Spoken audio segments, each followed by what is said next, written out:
এটার উত্তর কি হবে বলতো?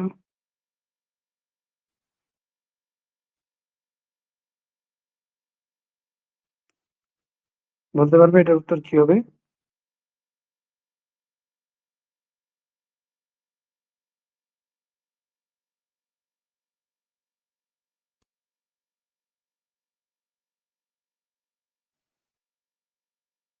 ছাড়ো, এটা টপিক আজকে পড়াবো, হ্যাঁ এই টপিকটা।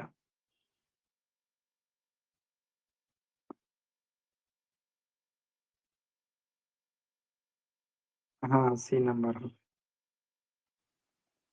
The wings of birds and wings of an insect are analogous organ.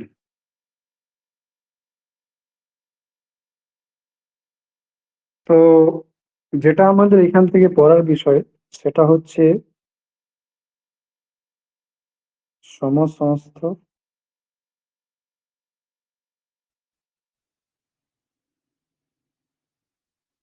সমবৃত্তীয়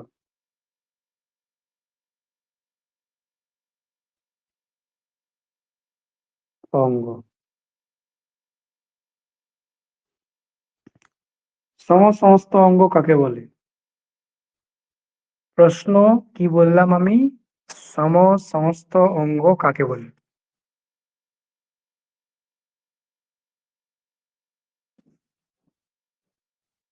প্রশ্নটা বুঝতে পারলে তো?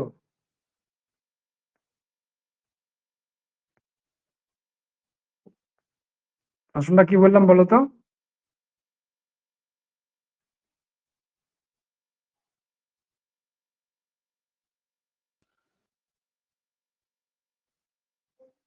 প্রশ্নটা কি বললাম? বলো বলো, কি একটা বলছো। সমসমস্ত অঙ্গ কাকে বলে? আচ্ছা, তো সমসমস্ত অঙ্গ কাকে বলে? যেখানে অঙ্গের উৎপত্তি ও গঠনগতভাবে এক, কিন্তু কাজ আলাদা, তাদেরকে সমসমস্ত অঙ্গ বলে। আই রিপিট, যেখানে যেসব অঙ্গের উৎপত্তি ও গঠনগতভাবে একই রকম কিন্তু কাজ আলাদা, তাদেরকে সমসমস্ত অঙ্গ বলে।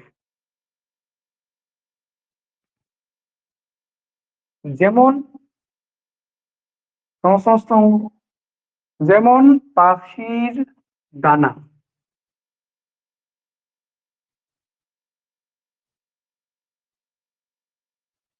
পাখির ডানা আর বাদুড়ের ডানা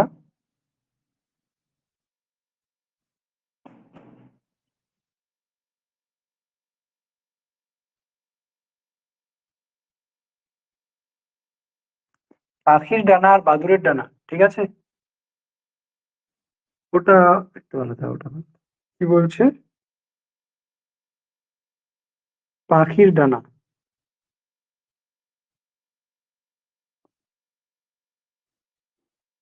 বাদ দাও, পাখির ডানা ও মানুষের হাত।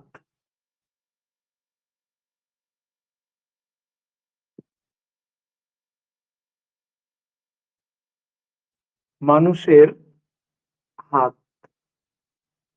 তো এই দুটো যে অঙ্গ রয়েছে এদের গঠন একই রকম।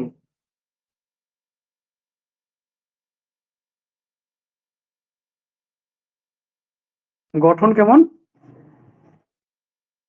একই রকম। পাখির ডানায় যেরকম হাড় রয়েছে,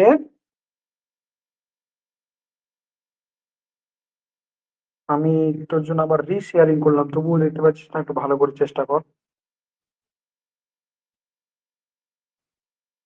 পাখির ডানার মধ্যে যে হাড়গুলো রয়েছে মানুষের হাতের মধ্যে সেম একই রকম হাড় রয়েছে।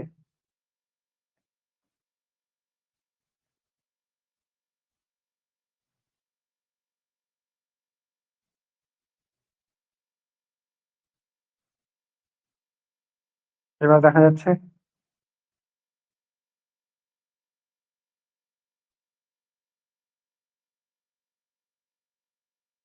কি শ্রুতি দেখতে পাচ্ছিস? তাহলে কি বললাম, পাখির ডানা ও মানুষের হাত দুটোর গঠন একই রকম, দুটোর মধ্যে একই রকম হাড় রয়েছে। ঠিক আছে, যেমন পাখির ডানার মধ্যে যে রেডিয়াস ও আলনার মতো হাড় আছে, সেরকম মানুষের মধ্যেও একই রকম হাড় আছে। তো যেহেতু ওদের গঠন একই রকম, কিন্তু কি কাজ আলাদা। পাখির ডানা এটা তাকে উড়তে সাহায্য করে, কিন্তু মানুষের যে হাত রয়েছে এটা তাকে উড়তে সাহায্য করে না, উড়তে সাহায্য করে না।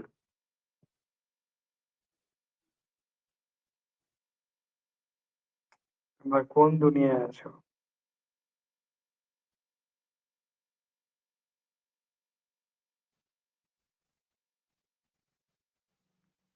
উড়তে সাহায্য করে না, তো এখানে কি হলো, গঠন একই কিন্তু কাজটা আলাদা।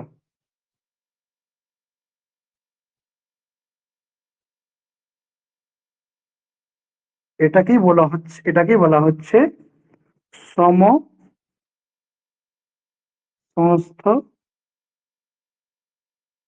অঙ্গ। কি বলবো এটাকে? সমস্ত অঙ্গ।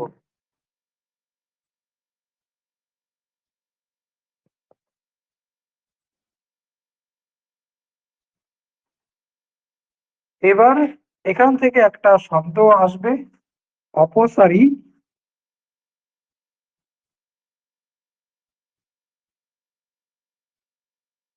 অপসারী বিবর্তন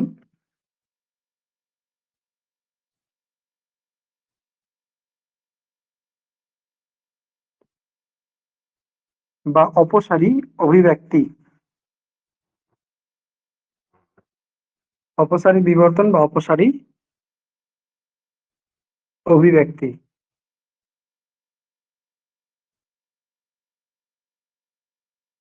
যার ফলে এই ধরনের অঙ্গ সৃষ্টি হচ্ছে।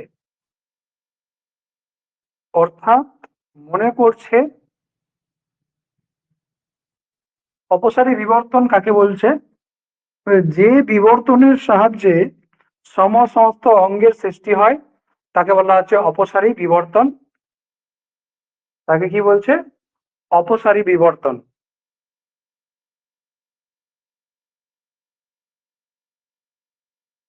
মানে বলছে যে পাখির আর মানুষের হাত দুটোর গঠন একই। কেন একই? কারণ দুজনের পূর্বপুরুষ সেম ছিল। এদের পূর্বপুরুষ একই ছিল, এরা আলাদা আলাদা জায়গায় নিজেদেরকে মানিয়ে নেওয়ার জন্য এদের গঠন, এদের অঙ্গগুলোর কাজ হয়ে গেছে আলাদা আলাদা। বিজ্ঞানী কি বলছে? বিজ্ঞানীরা বলছে যে পাখি আর মানুষ এই দুজনের পূর্বপুরুষ একটাই ছিল। মানে ওই একটা পূর্বপুরুষ থেকে পাখির তৈরি হয়েছে, আর একটা পূর্বপুরুষ থেকে, মানে সেম পূর্বপুরুষ থেকে মানুষেরও সৃষ্টি হয়েছে। তো এই জন্য পাখির যে ডানার যে গঠন আর মানুষের হাতের যে গঠন দুটো ম্যাচ করছে। কিন্তু কি, পাখি মনে করো ডালপালায় থাকতে গিয়ে বা উঁচুতে থাকতে গিয়ে ওদের মধ্যে একটা পরিবর্তন হয়েছে, যার ফলে ওদের অঙ্গটা, পাখির ডানা যে অঙ্গটা সেটা একটু আলাদা রকম কাজ করছে। আর মানুষ ওই স্থলের মধ্যে থাকার জন্য, চলাফেরার জন্য ওদের অঙ্গটা আলাদাভাবে কাজ করছে। মানে বলতে চাচ্ছি যে একটা পূর্বপুরুষ থেকেই পাখি তৈরি হয়েছে, আর একটা ওই পূর্বপুরুষ থেকেই আবার মানুষ তৈরি হয়েছে।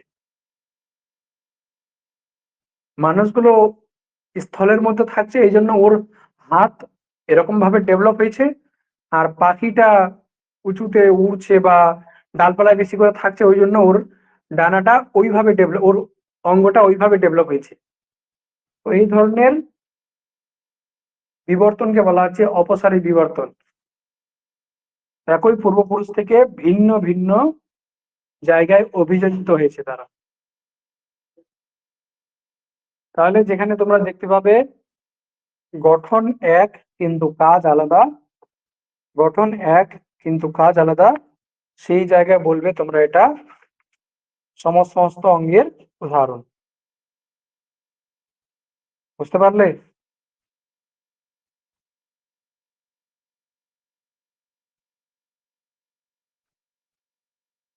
বুঝতে পারলে কিনা?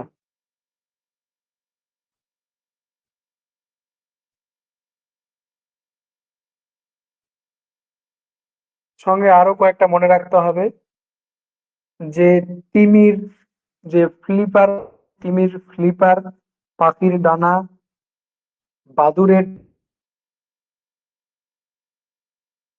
টা, মানুষের হাত, এরা পরস্পরের সঙ্গ। সমস্ত অঙ্গ দুটাকে মিলে বলা হচ্ছে, একটার সঙ্গে আরেকটা হচ্ছে সমসমস্ত। মানে কোনো একটা অঙ্গকে সমসমস্ত অঙ্গ বলবো না। যদি বলা হয় যে সমসমস্ত অঙ্গের উদাহরণ বলো, তাহলে দুটা অঙ্গের নাম নিতে হবে। মনে করো যে পাখির ডানা ও মানুষের হাত, এরা পরস্পরের সমসমস্ত অঙ্গ। এছাড়া রয়েছে চিতাবাঘের সামনের পা, এরা সমসমস্ত অঙ্গ। চিতাবাঘের পা, তাহলে কি কি বলছি একবার মাথার মধ্যে রাখার চেষ্টা করবে। আছি, পাখির ডানা, চিতাবাঘের সামনের পা,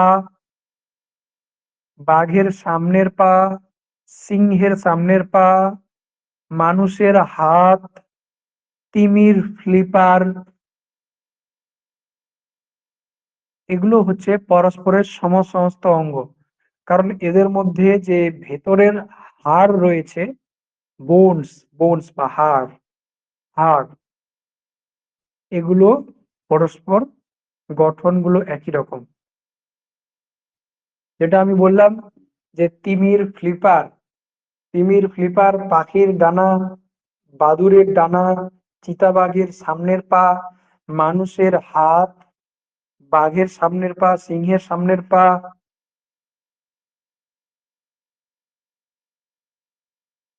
এদের যে গঠন রয়েছে সামনের গঠনটা একই রকম।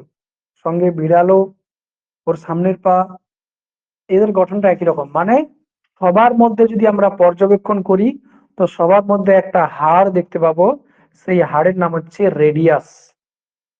আর কি পাবো?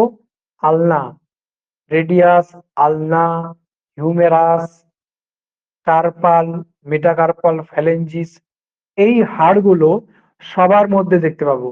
একটু কারোর মধ্যে ছোট, কারোর মধ্যে বড়, কিন্তু দেখতে পাবো সেম টু সেম।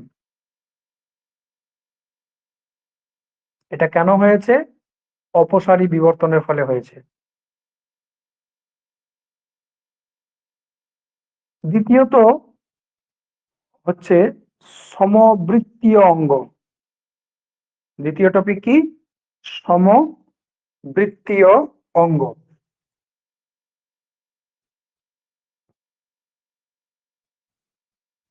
যেটা পড়ালাম তার উল্টোটা হবে সমবৃত্তীয় অঙ্গ।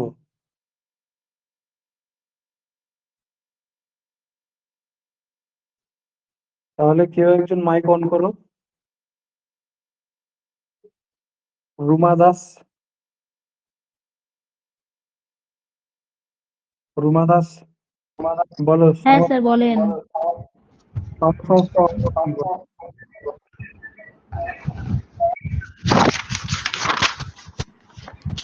কি বলেন স্যার? সমসমস্ত অঙ্গ কি? কাকে বলে? যে অঙ্গের উৎপত্তি ও গঠন একই কিন্তু কাজ আলাদা। মানে যে সব অঙ্গের উৎপত্তি এবং গঠন, উৎপত্তি এবং গঠন এক কিন্তু কাজ আলাদা, তাকে সমসঙ্গ অঙ্গ বলে। যেমন যেমন পাখির ডানা, বাদুড়ের ডানা, তিমির ফ্লিপার, আচ্ছা, ঘোড়ার ঠিক আছে, ঠিক আছে, সামনের ঠিক পা। আছে। এবার অপসারী বিবর্তন। অপসারী বিবর্তন কি বলো?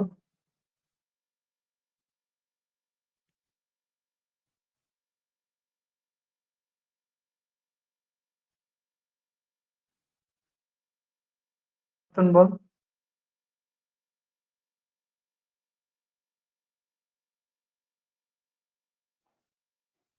অপসারী বিবর্তন হচ্ছে যে বিবর্তনের সাহায্যে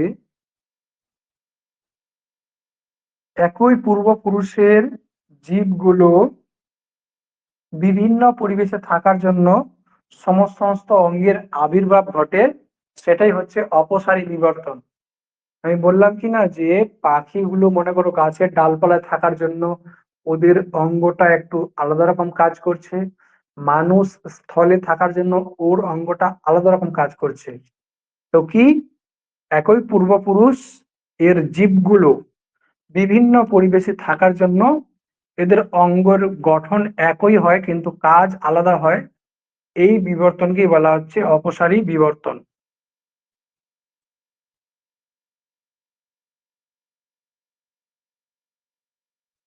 এবার এর উল্টো হবে সমবৃত্তীয় অঙ্গ। এখানে উল্টো হবে। তো বর্ষা, বল বর্ষা। স্যার, তাহলে এখানে সমবৃত্তীয় অঙ্গ হবে হ্যাঁ, উৎপত্তি ও গঠনগত উৎপত্তি, যে যেখানে অঙ্গের উৎপত্তি ও গঠনগত কতভাবে আলাদা হবে কিন্তু কাজ একই হবে। হ্যাঁ। আর অভিসারী বিবর্তন তার উল্টো ঘটনা। অপসারী বিবর্তনের উল্টো ঘটনা অভিসারী বিবর্তন বলবো। আহ, আহ, যে বিবর্তনের সাহায্যে দুটি আলাদা আলাদা পুরুষ, স্যার বলতে পারবেন না। পূর্বপুরুষ, পূর্বপুরুষ। তাহলে এখানে একই পুরুষের জায়গায় দুটি পুরুষের মানে একই কাজ হবে। আচ্ছা, ঠিক আছে, আমি বলছি এবার। আচ্ছা, ঠিক আছে। অপসারী বিবর্তনে আমি কি বললাম? দেখো, পুরুষ না, পূর্বপুরুষ, পূর্বাজ, এনসেস্টার, তোমার দাদুর দাদুর দাদুর দাদু, এরকম কথাটা, ঠিক আছে? পূর্বপুরুষ বলতে হবে। তাহলে একই পূর্বপুরুষ, একই পূর্বপুরুষ থেকে উৎপত্তি জীবগুলো বিভিন্ন পরিবেশে বসবাস করার জন্য এদের যে অঙ্গের কাজ আলাদা হয়ে গেছে বা সমস্ত অঙ্গের আবির্ভাব ঘটেছে, তাকে বলা হবে অপসারী বিবর্তন। কথার মানে আমাদের আর বানরের পূর্বপুরুষ একটাই কিনা? তো মনে করো ওই পূর্বপুরুষ থেকে বানর সৃষ্টি হয়েছে, আর ওই পূর্বপুরুষ থেকেই মানুষের সৃষ্টি হয়েছে। তো ওই কি হলো, ওই পূর্বপুরুষ থেকে যে দুটো প্রাণী সৃষ্টি হলো, দুটো প্রাণী আলাদা আলাদা জায়গায় থাকার জন্য এদের কি হলো, এদের অঙ্গের কাজ হয়ে গেল আলাদা, বা আলাদা আলাদা প্রজাতি সৃষ্টি হলো।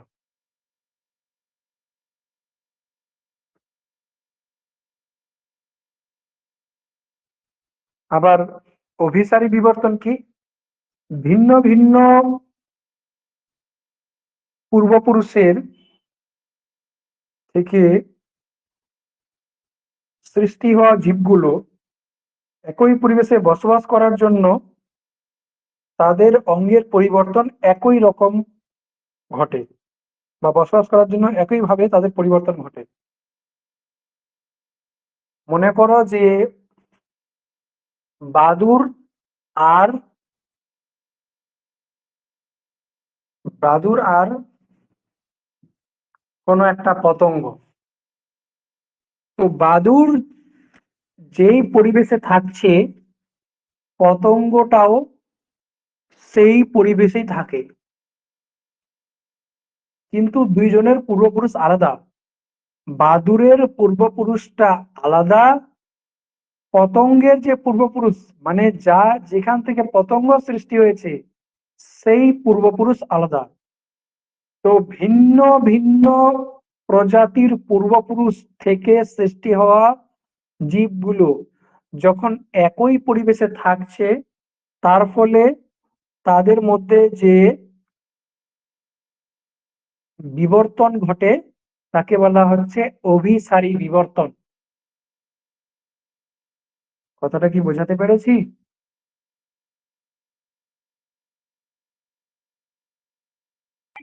স্যার আরেকবার বলেন ভালো করে। ভিন্ন ভিন্ন পূর্বপুরুষের থেকে উৎপত্তি হওয়া জীবগুলো একই পরিবেশে থাকার জন্য তাদের মধ্যে যে বিবর্তন লক্ষ্য করা যায় তাকেই অভিসারী বিবর্তন বলে। ভিন্ন ভিন্ন পূর্বপুরুষ মানে আলাদা আলাদা জায়গা থেকে পূর্বপুরুষগুলো এসে যখন এক জায়গায় থাকছে কিনা, তখন তাদের মধ্যে যে বিবর্তন লক্ষ্য করা যাচ্ছে তাকে বলা হচ্ছে অভিসারী বিবর্তন। কথার মানে আমি বলছি যে আমাকে যেটা সব থেকে বেশি ভালো লাগে সেটা হচ্ছে সাউথের কালচারটা বেশি ভালো লাগে, সাউথের লোকগুলোকে ভালো লাগে, আর সাউথের কালচারটা আমাকে খুব ভালো লাগে। তো এবার ব্যাপার হচ্ছে যে সাউথে যদি তুমি যাও, কথার মানে, তো ওখানে আমার পূর্বপুরুষ তো আলাদা কিনা, তোমার পূর্বপুরুষ আলাদা, কথার মানে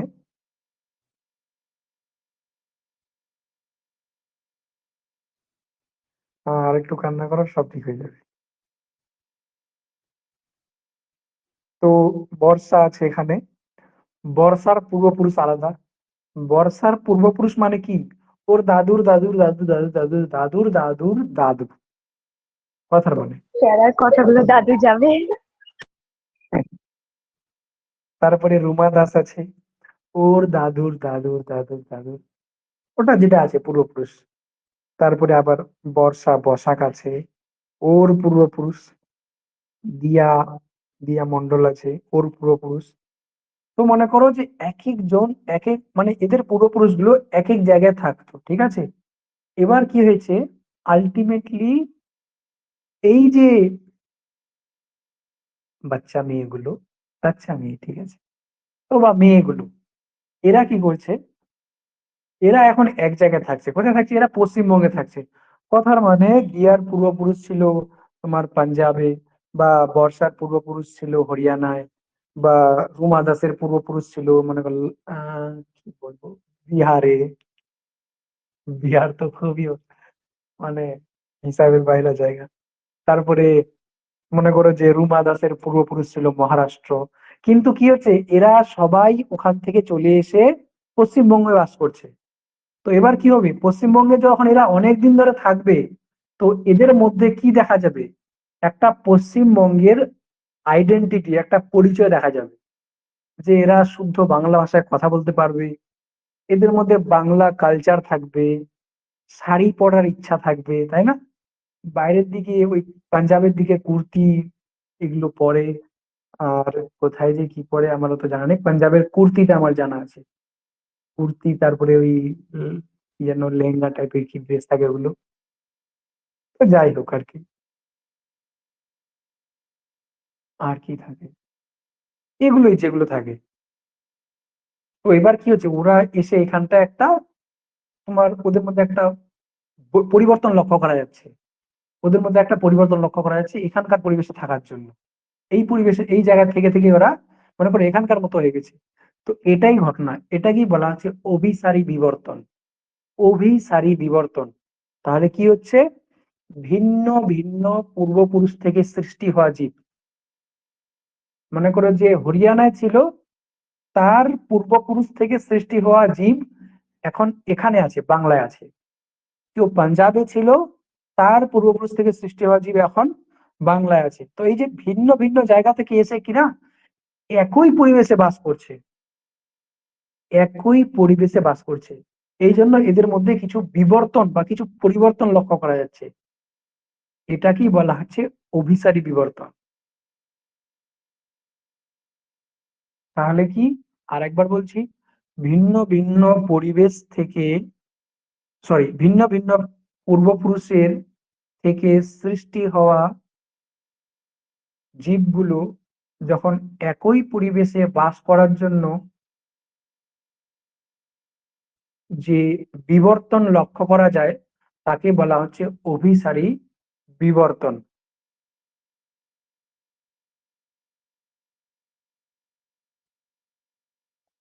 এবার বলো, বুঝতে পারলে?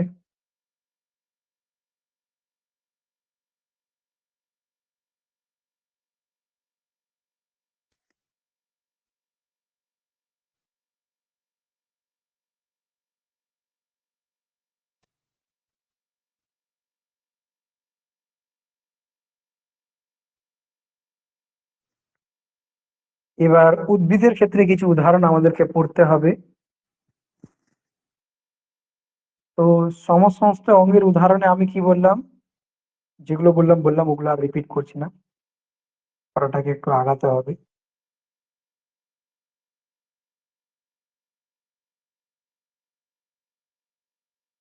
উদ্ভিদের যদি জিজ্ঞাসা করা হয় উদ্ভিদের সমস্ত অঙ্গের উদাহরণ, তাহলে বলতে হবে শল্কপত্র। তাহলে একটা উদাহরণ বলছি, পেঁয়াজের শল্কপত্র ও ক্যাকটাসের পত্রকণ্টক। মানে পেঁয়াজের শল্কপত্র, যেই জিনিসটা অ্যাকচুয়ালি আমরা খাই পেঁয়াজের, ঠিক আছে, তো পেঁয়াজের ওই যে জিনিসটা আমরা খাচ্ছি ওটা কিন্তু আসলে পাতা, ওর মধ্যে কি হয়েছে, ওর মধ্যে খাদ্য জমা হয়ে গেছে, তো ওটার নাম হচ্ছে শল্কপত্র। ফণিমনসার যে কাঁটা, তোমরা অনেক ছোটবেলা থেকে পড়ে আসছো যে ফণিমনসার কাঁটা আসলে পাতাগুলোই কাঁটায় রূপান্তরিত হয়েছে। তো এখানে একটা বিষয় বুঝবা যে পেঁয়াজের পাতা হয়ে গেছে শল্কপত্র, আর ফণিমনসার পাতা হয়ে গেছে কণ্টক, মানে কাঁটা। তো দুটোর উৎপত্তিগত ভাবে কি, উৎপত্তি এরা একই জায়গা থেকে। পেঁয়াজের যে শল্কপত্র যেটা আমরা খাই সেটাও পাতা থেকে উৎপত্তি হয়েছে, আর যেটা ক্যাকটাসের কাঁটা আছে সেটাও পাতা থেকেই সৃষ্টি হয়েছে। তাহলে এদের উৎপত্তি কি হলো, এদের উৎপত্তি এক, দুটো জিনিসই পাতা থেকে উৎপত্তি লাভ করেছে। এবার কাজ আলাদা। কাজ আলাদা কি, যে পেঁয়াজের যে শল্কপত্র বা পাতাগুলো রয়েছে ওগুলো খাদ্যকে সঞ্চয় করে রাখে, আর ক্যাকটাসের যে কাঁটাগুলো আছে পত্র কণ্টক, সেগুলো কি করে, বাষ্পমোচন রোধ করে আর গাছকে আত্মরক্ষায় সাহায্য করে। তাহলে দুজনের উৎপত্তি এক কিন্তু কাজ আলাদা।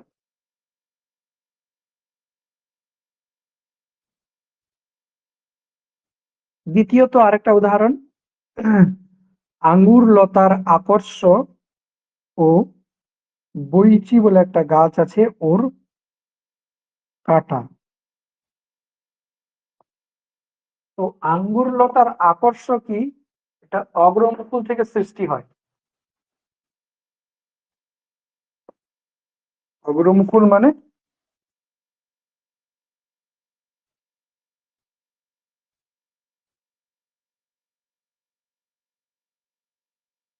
এটা যদি গাছ হয় কিনা, এখানে একটা মুকুল দেখা যাবে,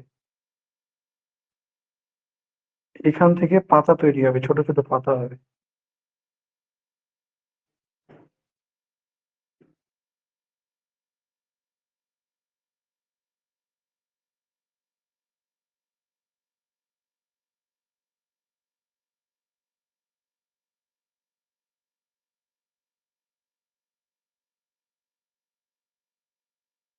তো এটা কি হলো? পাতা কোন জায়গা থেকে সৃষ্টি হয়েছে বলো তো? তোমরা বলো।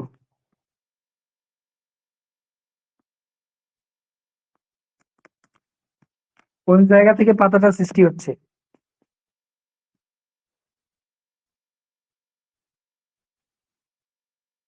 পাতাটা কোথা থেকে সৃষ্টি হচ্ছে? পাতা এখান থেকে সৃষ্টি হয় না? এই জায়গা থেকে পাতাগুলো সৃষ্টি হয় না? বলো হ্যাঁ কি না বলো।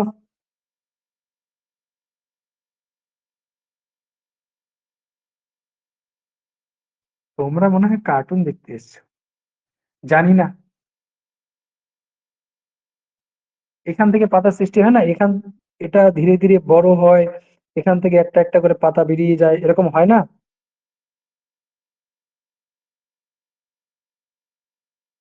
হ্যাঁ, তো এটাকে বলা হচ্ছে অগ্রমুকুল।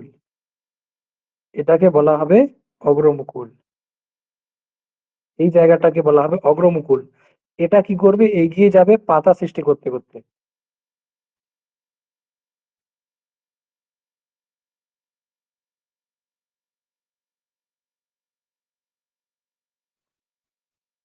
তো এটাকে বলা হচ্ছে অগ্রমুকুল।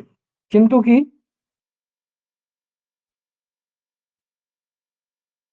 এই আঙ্গুর লতা গাছের ক্ষেত্রে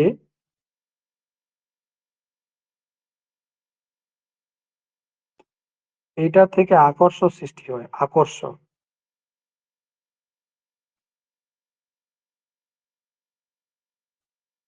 এরকম আকর্ষ সৃষ্টি হয়। আকর্ষ কি জিনিস? ওই যে স্প্রিং এর মতো থাকে না, যেটা দিয়ে কোনো একটা গাছ কোনো কিছুকে জড়িয়ে ধরে উপরে উঠতে উপরে উঠতে থাকে।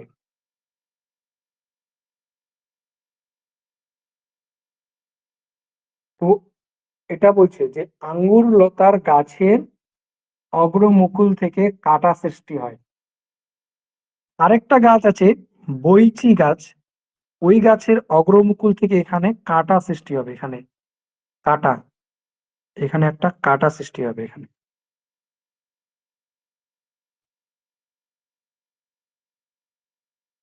বোঝা গেল? তাহলে দুটোরই উৎপত্তি এক। আঙ্গুর লতার কাঁটা, আঙ্গুর লতার আকর্ষ কি করবে? আঙ্গুর লতার আকর্ষ কাজ করবে কোনো কিছুকে জড়িয়ে ধরে উপরে উঠতে সাহায্য করবে। আর যেটা বৈচি গাছের পাতা আছে, সেটা গাছকে আত্মরক্ষায় সাহায্য করবে, গাছকে আত্মরক্ষায় সাহায্য করবে। বুঝতে পারলে?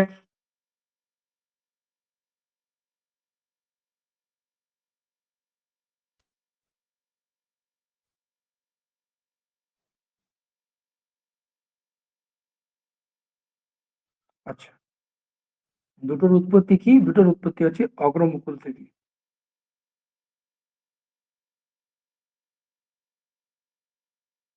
এবার সমবৃত্তি অঙ্গের উদাহরণ। সমবৃত্তি অঙ্গের উদাহরণে মনে রাখতে হবে পতঙ্গের ডানা আর বাদুড়ের ডানা, এরা পরস্পর সমবৃত্তি অঙ্গ। আর উদ্ভিদের উদাহরণ মনে রাখতে হলে, উদ্ভিদের উদাহরণ মনে রাখতে হবে যে আঙ্গুর লতার আকর্ষ আর মটরের আকর্ষ। এটা মনে রেখে দাও। বোঝাতে আমি পেরে যাব, কিন্তু অনেক টাইম লাগবে, এই জন্য ওটা বোঝাবো না অত। শুধু মনে রাখবে সমবৃত্তীয় অঙ্গের উদাহরণ আঙ্গুর লতার আকর্ষ, যেটা আঙ্গুর লতার আকর্ষ কি? কাণ্ডের রূপান্তর। আর মটর গাছের আকর্ষ, এটা হচ্ছে পাতার রূপান্তর।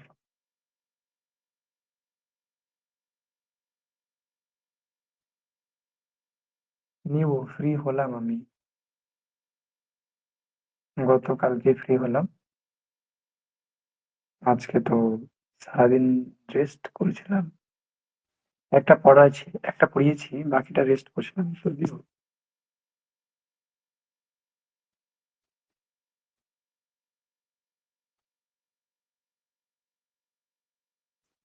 তাহলে সমসমস্ত অঙ্গ আর সমবৃত্ত অঙ্গের কনসেপ্ট শেষ হয়ে গেল। ঠিক আছে,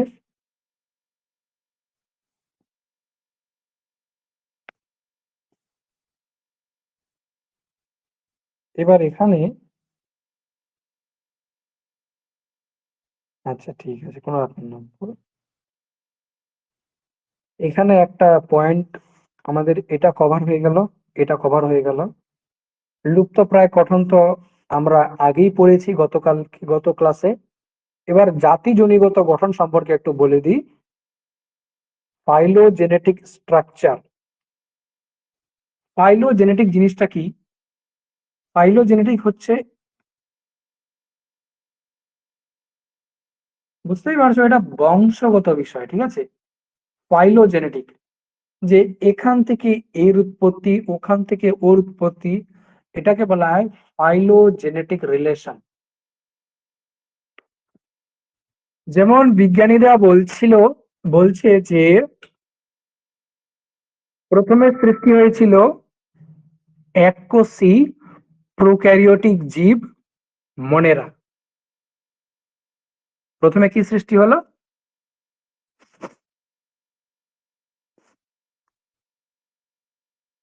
বলো, কেউ একজন বলো। সুমাইয়া তুই বল।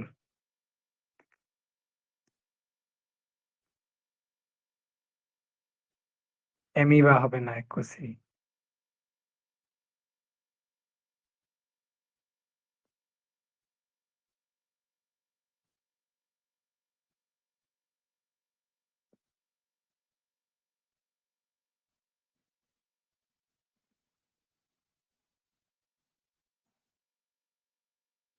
হ্যাঁ, প্রোক্যারিওটিক সেলের তো মনেরা, মনেরা হবে তাহলে উত্তর। ব্যাকটেরিয়া হবে, অনেকগুলো ব্যাকটেরিয়ার নাম আছে, একটা ব্যাকটেরিয়ার নাম বলো। বলো, বলতেই হবে তোমাদেরকে, ছাড়া হবে না।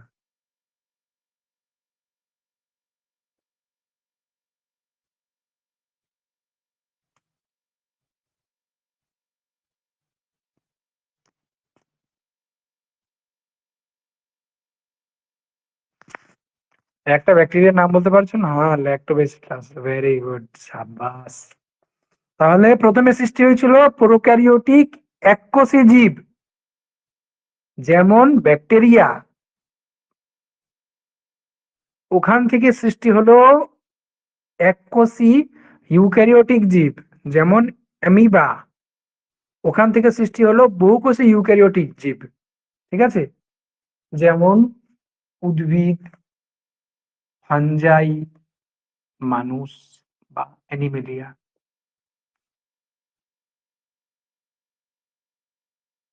হ্যাঁ, প্রোক্যারিওটিকটা ল্যাক্টোব্যাসিলাস আর ইউক্যারিওটিকটা হচ্ছে অ্যামিবা।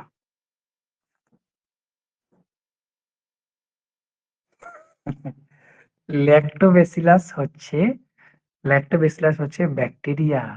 ল্যাক্টোব্যাসিলাসের মধ্যে প্রোক্যারিওটিক সেল থাকে, অনুন্নত কোষ। আর যেটা অ্যামিবা, সেটার মধ্যেও একটা কোষ থাকে, কিন্তু ওর কোষটা উন্নত কোষ।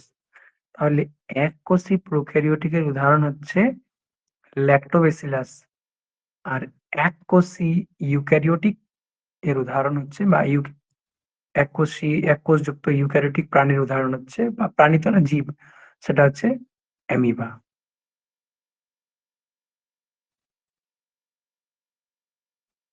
अभी आया समझ में। তাহলে এই যে সম্পর্কটা, এটাকে বলা হচ্ছে জাতিজনিগত গঠন, ফাইলোজেনেটিক। ফাইলোজেনেটিক শব্দের অর্থ হচ্ছে এটা, যে এখান থেকে ওখানে সিকোয়েন্স, একটা সম্পর্ক, এটাই হচ্ছে ফাইলোজেনেটিক। এটা প্রশ্নের অ্যান্সার কি হবে এবার বলো তো তোমরা?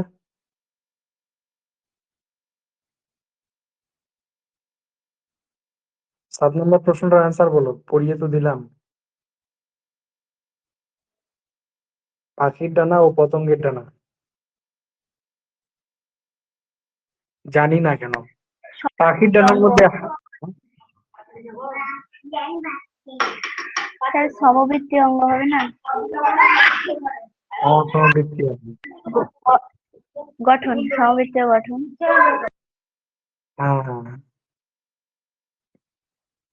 যে বলছে জানি না, ওকে মেরে মেরে মেরে মেরে চামড়ায় তুলে দেবো আমি।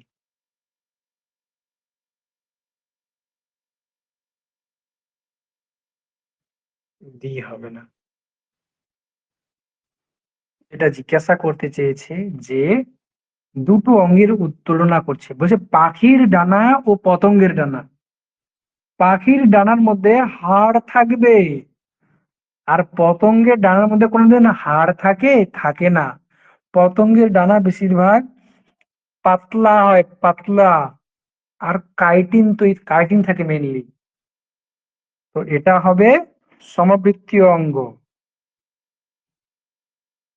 ডি বলতে হবে না, ডি আমি বোঝালাম। যদি বাই চান্স কোনো কোথাও কিছু জিজ্ঞাসা করে যে ফাইলোজেনেটিক বলতে কি বোঝো বা জাতিজনিগত বলতে কি বোঝো, তখন এই সম্পর্কটা আমাদেরকে বলতে হবে, বা অপশনে কিছু থাকবে সেরকম। তাহলে এটা আমাদের হয়ে গেল। এটা একটা ইম্পর্টেন্ট টপিক ছিল এর মধ্যে।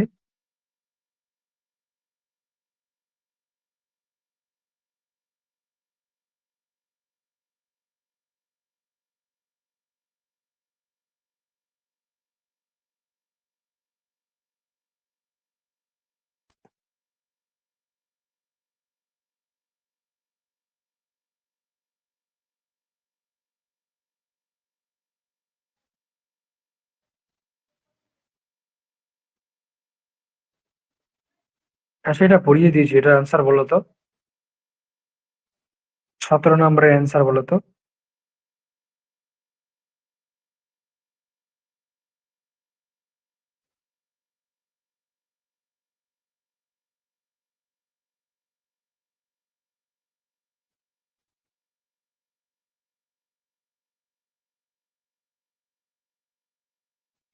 পড়িয়েছি তোমাদেরকে, এটা বলো, অ্যান্সারটা বলো।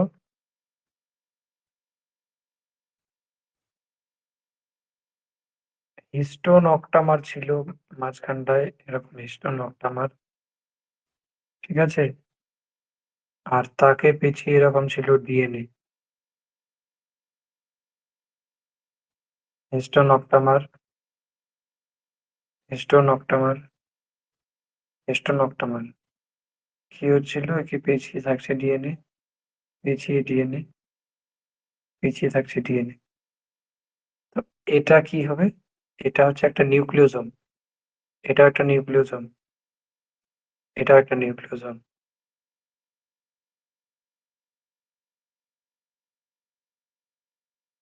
এটা একটা histone octamer, histone protein, histone protein. এটাকে পেঁচিয়ে থাকছে ডিএনএ, এটাকে পেঁচিয়ে থাকছে ডিএনএ, এটাকে পেঁচিয়ে থাকছে ডিএনএ। এটা পড়িয়েছিলাম, এই যে এক একটা গঠনকে বলা হয় নিউক্লিওজোম। এখানে 3টা নিউক্লিওজোম রয়েছে।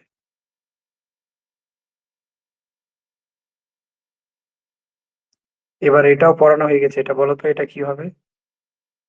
নিম্নলিখিত কোনটি স্টেরয়েড হরমোন নয়? স্টেরয়েড হরমোন কি হবে না অ্যান্সার? স্টেরয়েড হরমোন নয়, সি হবে।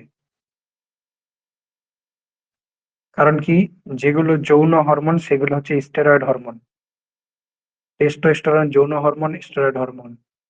তারপরে প্রোজেস্টেরন, ইস্ট্রোজেন, এই 3টাই হচ্ছে যৌন হরমোন, আর 3টাই হচ্ছে স্টেরয়েড হরমোন।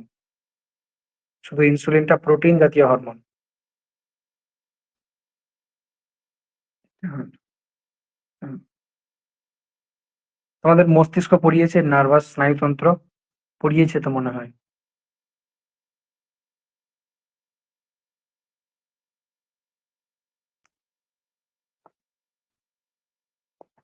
শুনেছি তো বলে হয়ে গেছে।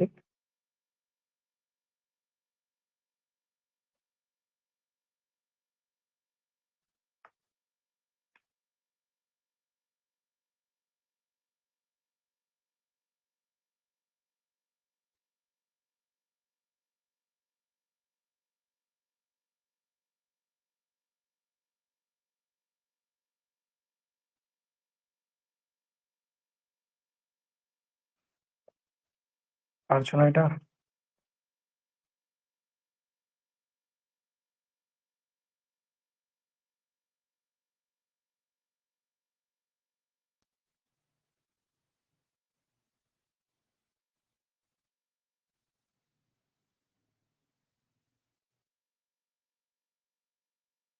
পড়ানো হয়নি তোমাদের স্নায়ুতন্ত্র?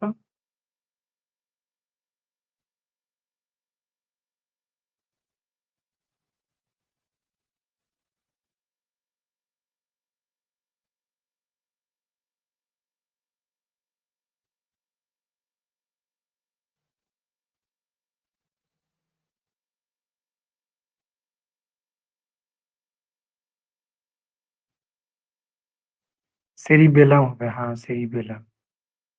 সেরিবেলাম আর বাংলায় হচ্ছে লঘু মস্তিষ্ক। সেরিবেলাম বাংলায় হচ্ছে লঘু মস্তিষ্ক। আচ্ছা, আরেকটা জিনিস, দেহ ভঙ্গি বলেছে কিনা, দেহ ভঙ্গি নিয়ন্ত্রণ করে, অথবা যদি প্রশ্ন করে দেহের ভারসাম্য নিয়ন্ত্রণ করে, তাহলেও সেম অ্যান্সার হবে সেরিবেলাম।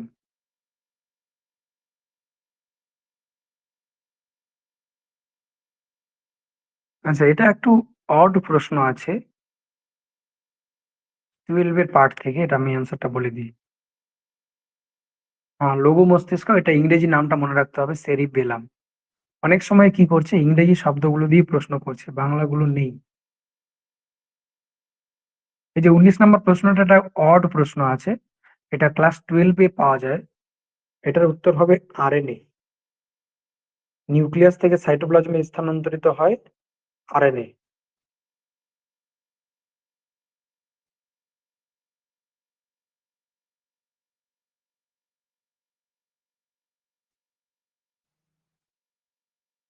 হ্যাঁ, আরএনএ। 20 নম্বর প্রশ্নটা আমি পড়িয়েছি, বলো তো কি হবে অ্যান্সার। অনুচক্রিকার প্রধান কাজ।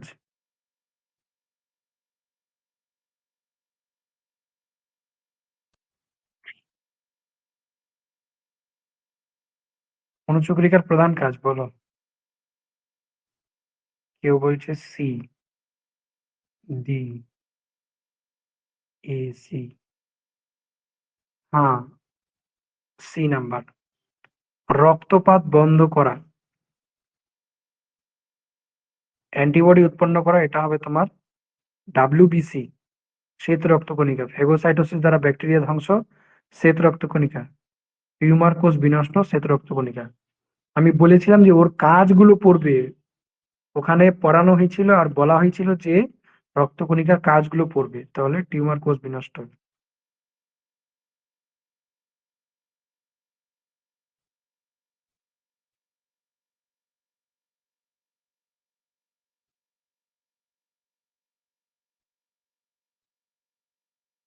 ভিটামিন পড়িয়েছে তোমাদেরকে, ভিটামিন?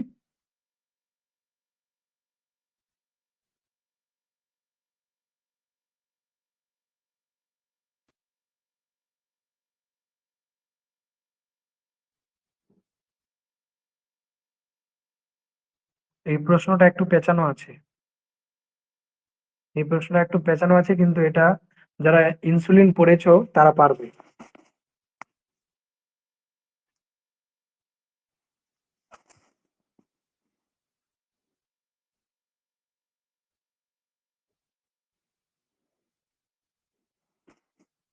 আর ওটা স্কোর দিয়ে গেছিল, কিন্তু ভিটামিন পড়াতে হবে না একদিক থেকে। যকৃৎ ও পেশিতে শক্তি হিসেবে সঞ্চিত হয়।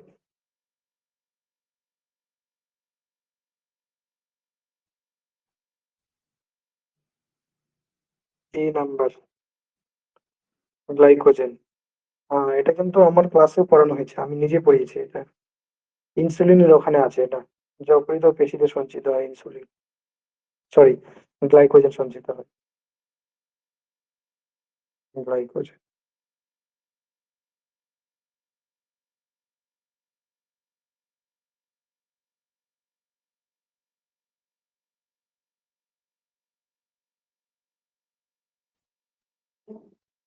এটা পড়ানো হয়েছে।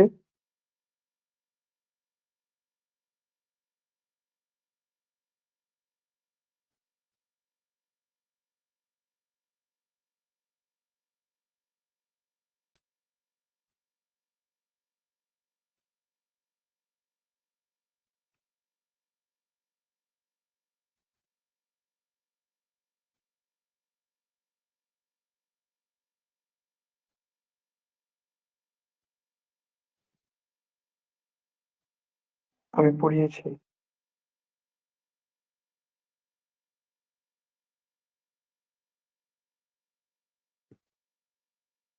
ডি নাম্বার বাম নিলয়। হ্যাঁ,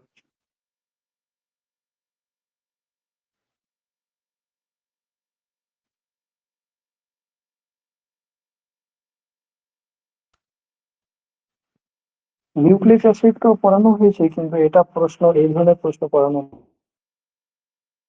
এটা ক্লাস 9 বইয়ের ছবিতে আছে।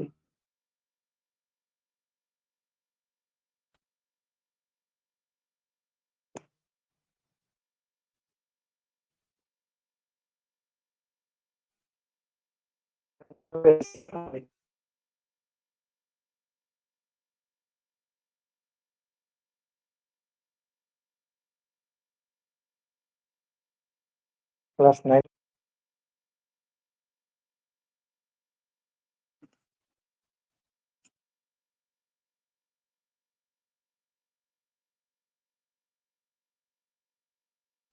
নাইনের বইয়ে একটা টিকার লিস্ট আছে, ওটা পড়ে।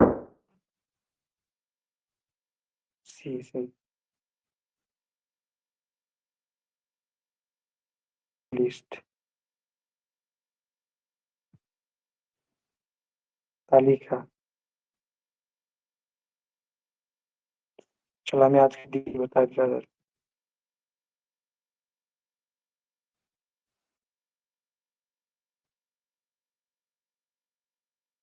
ব্যাসিলাস কালমেট গুয়েরিন, হ্যাঁ দিয়ে দাও।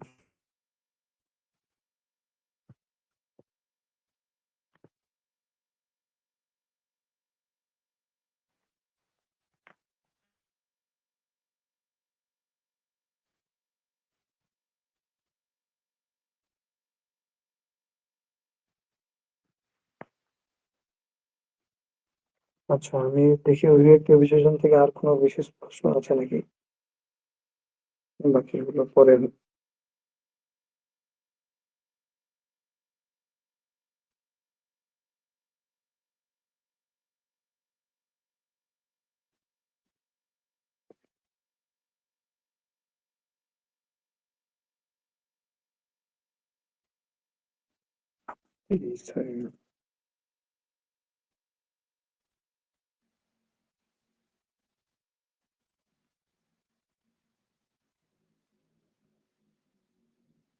বাইশ।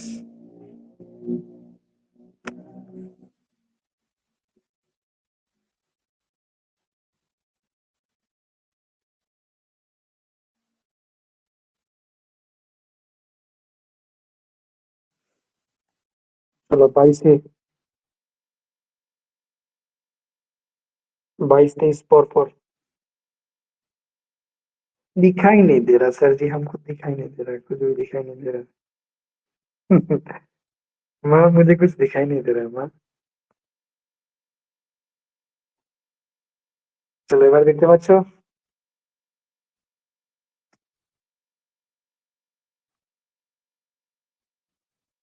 চলো এবার অ্যান্সার হলো 2 নম্বরের। সমস্ত অঙ্কে যা থাকে।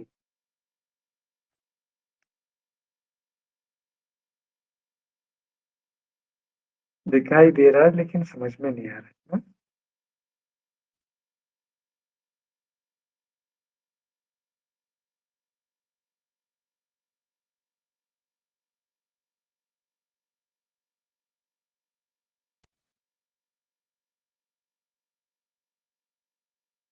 বুঝতে পারছি না স্যার, কেমন করে বুঝবে তোমরা? বুঝবই।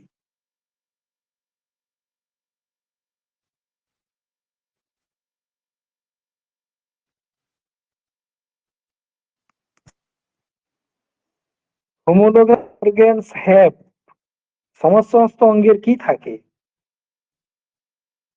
বলছে অনুরূপ গঠন, এদের গঠন একই। অনুরূপ মানে কি? অনুরূপ মানে কি? Same to same, ditto copy. ইংরেজি শব্দটা দেখো, চলো ইংরেজিটা দেখো। সিমিলার স্ট্রাকচার, একই রকম গঠন। অভিন্ন কার্য মানে অভিন্ন, মানে ভিন্ন নয়। ইংরেজিতে ওয়ার্ড দেখো, সেম ফাংশন, যাকে বলছে একই কার্য। তো না, সমস্ত অঙ্গের কাজ এক হয় না।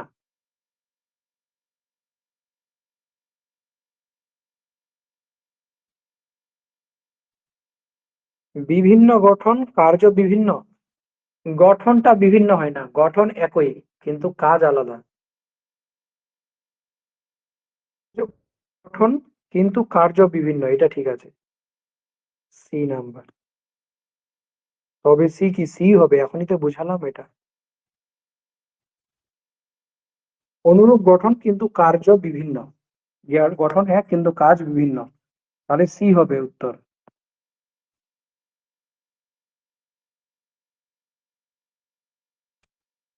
আর ডিটা কখন হতো যদি বলতো সমবৃত্তীয় অঙ্গ, গঠন ভিন্ন কিন্তু কাজ অভিন্ন, তাহলে এটা সমবৃত্তীয়। তাহলে হয়ে গেল এখানকার।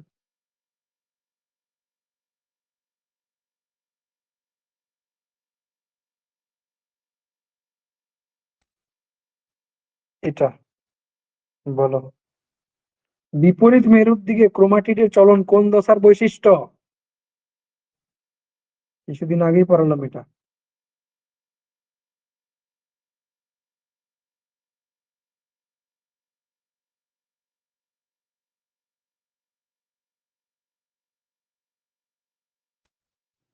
হ্যাঁ, অ্যানাফেজ। আনাফেজ।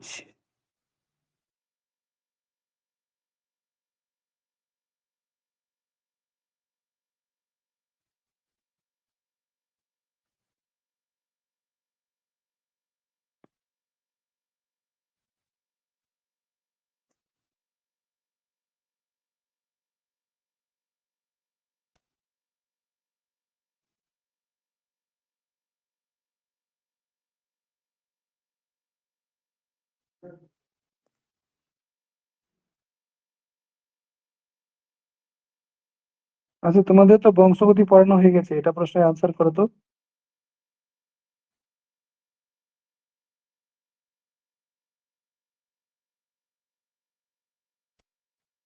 বংশগতি পড়ানো হয়ে গেছে, এটা আনসার করো।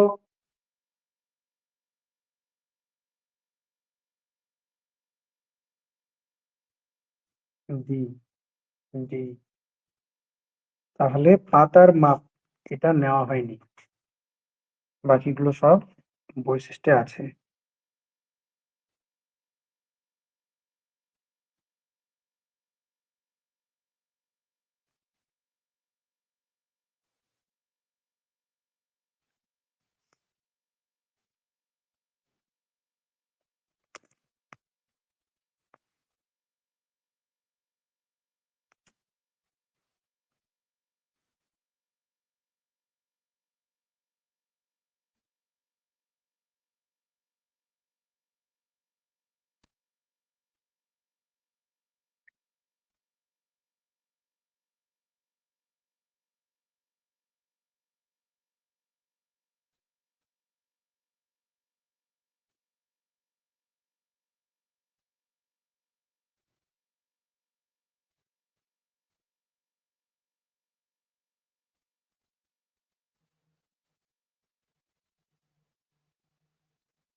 এটা গ্রুপে দিয়ে দিলাম তালিকাটা।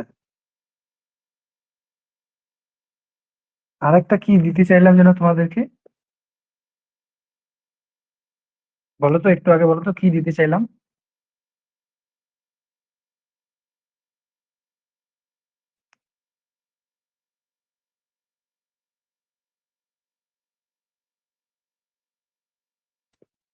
আচ্ছা, তারপরে 12 নম্বর প্রশ্ন যেটা পড়িয়েছি, যে নাইট্রোজেন বেসটি আরএনএ তে পাওয়া যায় তা হলো,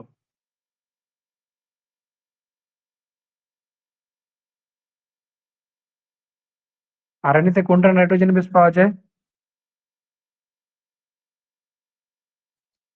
এতে কোনটা নাইট্রোজেন বেস পাওয়া যায় বলো?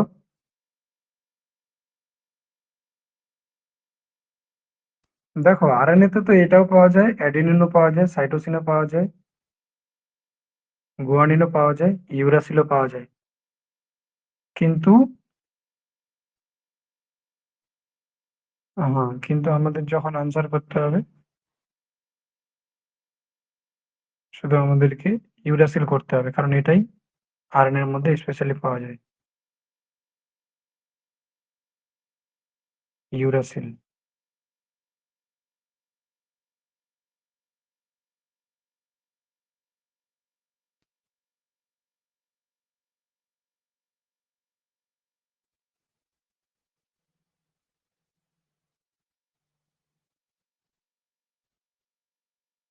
যেই চ্যাপ্টারটা আমরা পড়ছি তার একটা প্রশ্ন এখানে। The theory of natural selection was proposed by, প্রাকৃতিক নির্বাচন তত্ত্বটি যে বিজ্ঞানী প্রস্তাবিত করেন, কে করেন?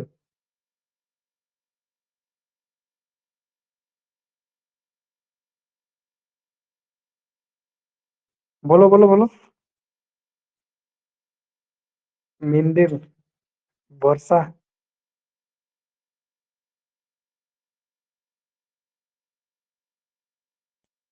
ডারউইন হবে, ডারউইন। ডে ভ্রিস কে বলছে?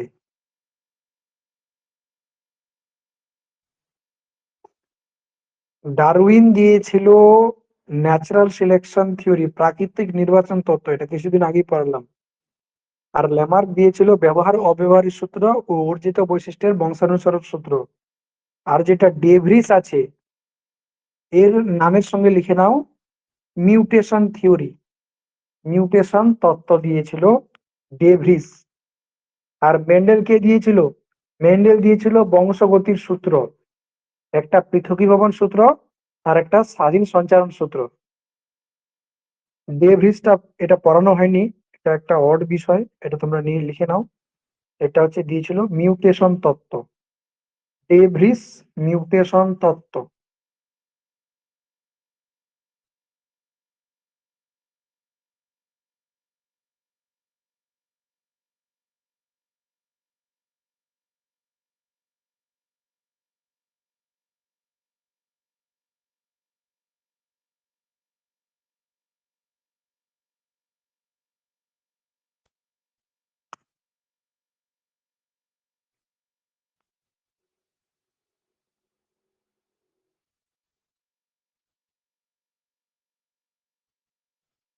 আচ্ছা, এই লাস্টে আজকে এটা করে শেষ করবো, হ্যাঁ।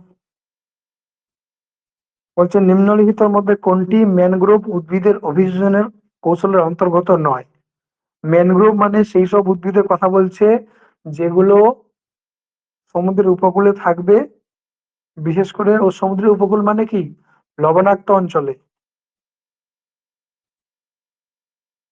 তো লবণাক্ত অঞ্চলে থাকা একটা জীবের নাম কি বলো, কোন করে বলো।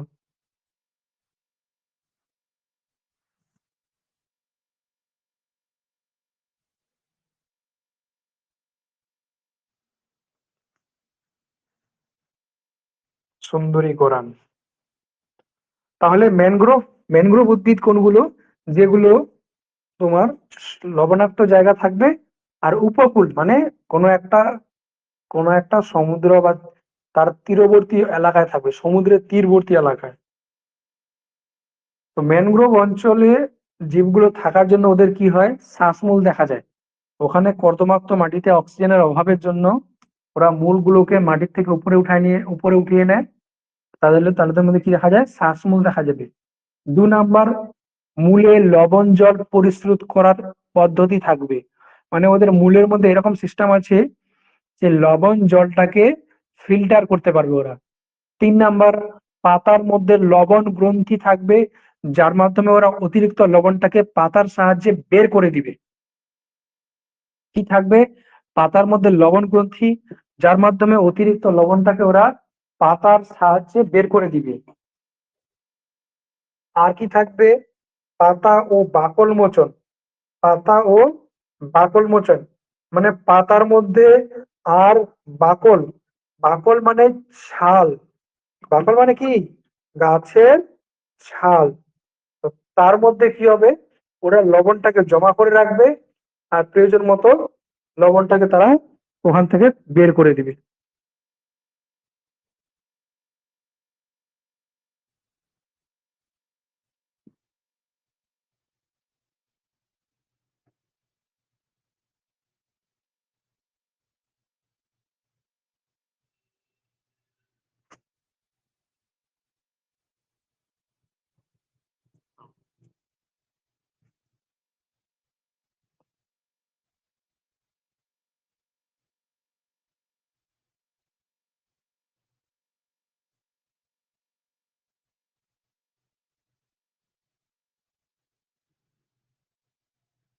আর একটা যেটা লেখা আছে ভিভিপেরাস, যার বাংলা হচ্ছে জরায়ুজ অঙ্কুরোদ্গম। জরায়ুজ অঙ্কুরোদ্গম মানে কি? জরায়ুজ অঙ্কুরোদ্গম মানে হচ্ছে যখন বীজটা গাছের মধ্যেই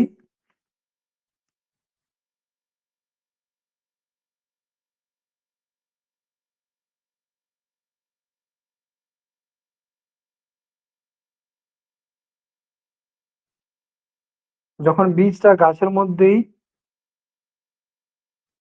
বীজ থেকে চারা গাছ বেরিয়ে যাবে, ওটাকে বলা হচ্ছে জরায়ুজ অঙ্কুরোদ্গম। ঠিক আছে?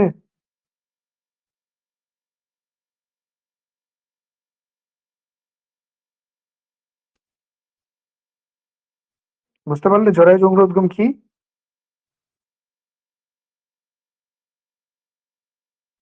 বলো, কেউ একজন বলো, জরায়ুজ অঙ্কুরোদ্গম উদাহরণ বলো।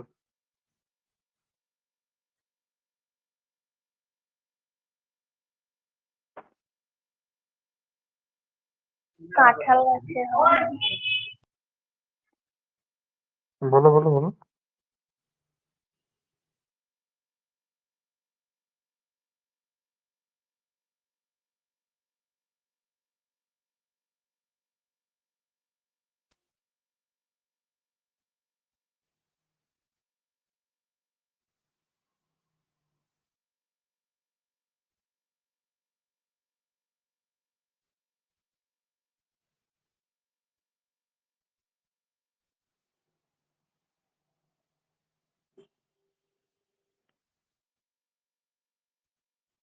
শোনো, একটা অঙ্কুরোদ্গম হয় ভিভিপেরাস অঙ্কুরোদ্গম, যাকে বাংলায় বলা হচ্ছে জরায়ুজ। ভিভিপেরাস বাংলায় বলা হচ্ছে জরায়ুজ অঙ্কুরোদ্গম। এটা কি হয়? লবণাক্ত জায়গায় উদ্ভিদের মধ্যেই, কি বললাম একটু আগেই তো বললাম যে গাছের মধ্যেই বীজটা অঙ্কুরিত হয়ে যাচ্ছে। মানে গাছে ফল আছে কিনা, তো ফল থেকে গাছেই চারা গাছ সৃষ্টি হয়ে গেছে, তারপরে ওটা নিচে পড়লো চারা গাছটা। বুঝতে পারছো? মানে গাছে বীজ তৈরি ফল তৈরি হলো, ফলের মধ্যে বীজ আছে, তারপরে বীজ থেকে কিছুটা চারা গাছ তৈরি হয়ে গেছে, তারপরে ওই বীজটা মাটিতে পড়লো। মানে অ্যাকচুয়ালি বীজ পড়েনি, ছোট চারা গাছটা মাটিতে পড়লো। এটা কেন হয়? কারণ কি, যে ওই বীজটা যদি লবণাক্ত মাটিতে পড়ে যেত, তো বীজটা কিন্তু নষ্ট হয়ে যেত, বীজ থেকে চারা গাছ বেরোতে পারতো না। তো গাছ কি করছে, ওই চারা গাছটাকে আগেই তার গাছের ডালে থাকাকালীন ওই বীজ থেকে চারা গাছ বানিয়ে নিচ্ছে, তারপরে মাটিতে ফেলছে।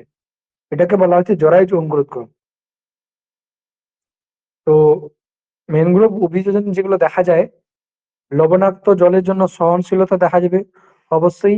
নিউম্যাটোফোর গঠন, নিউম্যাটোফোর বাংলায় হচ্ছে শ্বাসরন্ধ্র। শ্বাসরন্ধ্র মানে এগুলো শ্বাসমূলে থাকে শ্বাসরন্ধ্র, তো এটা দেখা যাবে। আর ভিভিপেরাস অঙ্কুরোদ্গম দেখা যাবে। তাহলে আমি এখানে সুন্দরী গাছ সম্পর্কে ডিটেলস গুলো বললাম। আর বি নাম্বার দেখা যাবে না, মাংসল কাণ্ড ও পাতা। মাংস হলো কাণ্ড ও পাতা। বি বি নাম্বার যেটা আছে, বি নাম্বার হবে এটা প্রশ্নের উত্তর। এই জিনিসটা ম্যানগ্রোভ উদ্ভিদে দেখা যাবে না। তাহলে ম্যানগ্রোভ উদ্ভিদের অভিযোজন গুলো বললাম, তাই তো। 1 নাম্বার কি, শ্বাসমূল দেখা যাবে, শ্বাসমূলে ছোট ছোট ছিদ্র থাকবে। শ্বাসমূল কি, মাটির গভীরে মূলটা যাবে, বেরিয়ে আবার উপরে উঠে যাবে, উপরে উঠে যাবে, তো ওই মূলে ছোট ছোট ছিদ্র থাকবে, যাকে বলা হবে শ্বাস রন্ধ্র বা নিউম্যাটোফোর। আর ওই মূলটাকে বলা হবে শ্বাসমূল, ঠিক আছে, বা রেসপাইরেটরি রুট। তো এটা দেখা যাবে, কারণ কি ওখানকার লবণাক্ত পরিবেশ, সেই পরিবেশে মূলটা মাটি থেকে অক্সিজেন সংগ্রহ করতে পারে না। দ্বিতীয়ত কি হয়, ওদের মূলের মধ্যে বিশেষ ফিল্টার পদ্ধতি আছে, ওরা জলটাকে ফিল্টার করে তাদের দেহে প্রবেশ করায়। মূল কি করে, জল শোষণ করে কিনা, তো ওরা জলটাকে ভালো করে ফিল্টার করে দেহের মধ্যে প্রবেশ করায়। আর কি পদ্ধতি আছে, এছাড়াও এছাড়াও যখন দেহের মধ্যে ওদের লবণাক্ত জল প্রবেশ করে, যেইটুকু জলের মধ্যে লবণ থাকে সেটাকে ওরা ছালের মধ্যে, ছাল বা বাকলের মধ্যে লবণটাকে জমা করবে, আর সময় সময় বাকলটাকে ত্যাগ করে ওরা কি করবে, লবণটা দেহের মধ্যে থেকে কমিয়ে দিবে। আর কি বললাম, যে পাতার মধ্যে লবণ গ্রন্থি থাকবে, কি বললাম, পাতায় লবণ গ্রন্থি থাকবে। তাহলে ওরা যে জলটা শোষণ করছে, ওর মধ্যে যা লবণ আছে পাতায় নিয়ে যাবে, জলটাকে কোথায় নিয়ে যায়, পাতায় নিয়ে যায় খাবার তৈরির জন্য। তো সেখানে পাতা থেকে, পাতার সাহায্যে ওরা অতিরিক্ত জলটা বের করে দিবে। পাতায় কি আছে স্পেশাল জিনিস, লবণ গ্রন্থি। ওই লবণ গ্রন্থি জল থেকে লবণটাকে আলাদা করে পাতা থেকে বের করে দিবে। আজকে এইটুকুই, বাকি ক্লাসটা আগামীকাল করাবো। হ্যাঁ, বাকি আগামীকাল ক্লাস হবে।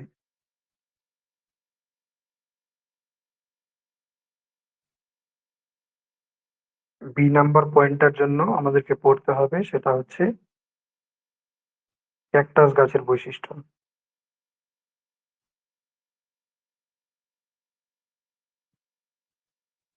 বি নাম্বারের জন্য পড়তে হবে ক্যাকটাস গাছের বৈশিষ্ট্য। আগামীকাল এটা শেষ হয়ে যাবে। শেষ হয়ে যাবে কি, আর একটা বা দুটা ক্লাস লাগবে, এটা শেষ। ক্যাকটাস গাছের বৈশিষ্ট্যটা একটু দেখে নাও, বলে দিচ্ছি, দিয়ে শেষ করে দিচ্ছি। ক্যাকটাস গাছে কি হবে, ক্যাকটাস গাছে 1 নাম্বার পাতা কাটায় রূপান্তরিত হবে, পাতা কাটায় রূপান্তরিত হবে, পাতা কাটায় রূপান্তরিত হবে। কেন, কারণ এরা মরু অঞ্চলে থাকে, জল বাঁচানোর জন্য, যেন পাতার মাধ্যমে বেশি করে জল বেরিয়ে না যায়, বেশি করে বাষ্পমোচন যেন না হয়, সেই জন্য, সেই কারণে এরা কি করবে, সেই কারণে এরা পাতাকে কাটায় রূপান্তর করবে। তাহলে ক্যাকটাস গাছের মধ্যে কি হয়, 1 নাম্বার পয়েন্ট বলো তো আমাকে, বলো, বর্ষা পোশাক বলো,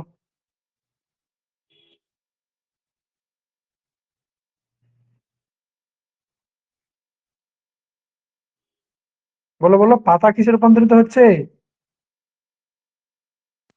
কাঁটায় রূপান্তরিত হচ্ছে। কেন রূপান্তরিত হচ্ছে, যাতে বেশি করে যাতে বেশি করে বাষ্পমোচন না হয়, কারণ তারা মরু অঞ্চলে বা থাকে। হ্যাঁ, বাষ্পমোচন হলে কি হবে, পাতা দিয়ে কি বাষ্পমোচনের মাধ্যমে কি বের হয়, গাছটা ও জলগুলো বেরিয়ে যায়, জলীয় বাষ্প রূপে বেরিয়ে যায়। জলগুলো বাষ্প হয়ে, হ্যাঁ, বেরিয়ে যায়। আচ্ছা, এছাড়াও তাহলে এদের মধ্যে তাহলে পত্ররন্ধ্র বলে একটা উপাদান, পত্ররন্ধ্র থাকে, পত্ররন্ধ্র কম থাকবে এদের মধ্যে। জলটাকে বের হয় কিনা, জলটা পত্ররন্ধ্রের মাধ্যমে বের হয়, এদের গায়ে পত্ররন্ধ্র কম থাকবে। উম, আচ্ছা, পাতা যদি থাকে, মরু অঞ্চলে থাকা গাছের পাতা যদি থাকে, তাহলে পাতার সংখ্যা খুব কম থাকবে, পাতার সংখ্যা খুব কম থাকবে, যেন জল বেরিয়ে না যায় এটার জন্য। আচ্ছা, এছাড়াও কি হবে, যেহেতু এদের পাতা থাকছে না, তো পাতার কাজ কে করবে? পাতার কাজ করবে কাণ্ডগুলো। পাতার কাজ কে করবে? কাণ্ডগুলো। কাণ্ডগুলো হয়ে যাবে স্থূল, মানে কাণ্ডগুলো হয়ে যাবে মোটা হয়ে যাবে, বেশ চ্যাপ্টা হয়ে যাবে। আর কি হবে? রসালো, কাণ্ডটা হয়ে যাবে রসালো। এই যে এখানকার কাণ্ডগুলো, এখানকার গাছের আশেপাশের গাছের কাণ্ডগুলো কেমন? এগুলো কাণ্ড হচ্ছে শক্ত, কিন্তু ওদের কাণ্ড কি হবে? রসালো। এবং জল সংরক্ষণ করবে। আর কাণ্ডগুলো কি হবে? সবুজ। আমাদের কাণ্ডগুলো বেশিরভাগ আমাদের আশেপাশে যেগুলো গাছ আছে, এদের কাণ্ডগুলো বেশিরভাগ বাদামি, কিন্তু ওই মরু অঞ্চলের গাছের কাণ্ডগুলো হবে সবুজ। আর কি করবে এরা? জল সংরক্ষণ করতে পারবে কাণ্ডগুলো, আর সালোক সংশ্লেষ করতে পারবে। সালোক সংশ্লেষ অর্থাৎ খাবার তৈরি। ক্যাকটাসের গাছের এরকম কাণ্ডকে বলা হয় পর্ণকাণ্ড। কি বলা হয়? পর্ণকাণ্ড। ইংরেজিতে বলা হবে ফাইলোক্ল্যাড। তাহলে এটা কোন উদ্ভিদের মধ্যে দেখা যাবে? যারা মরু অঞ্চলে থাকে। মরু অঞ্চলে থাকা উদ্ভিদকে বলা হয় জাঙ্গল উদ্ভিদ বা জেরোফাইট। আর যেটা একটু আগে আমরা পড়লাম লবণাক্ত জায়গায় থাকছে, তাদেরকে বলা হবে হ্যালোফাইট। তাদেরকে বলা হবে হ্যালোফাইট।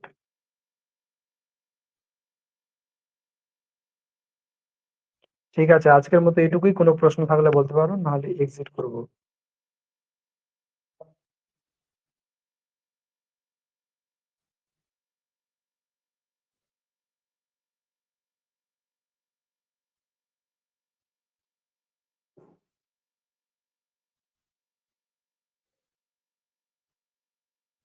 ওকে, আমি এক্সিট করলাম।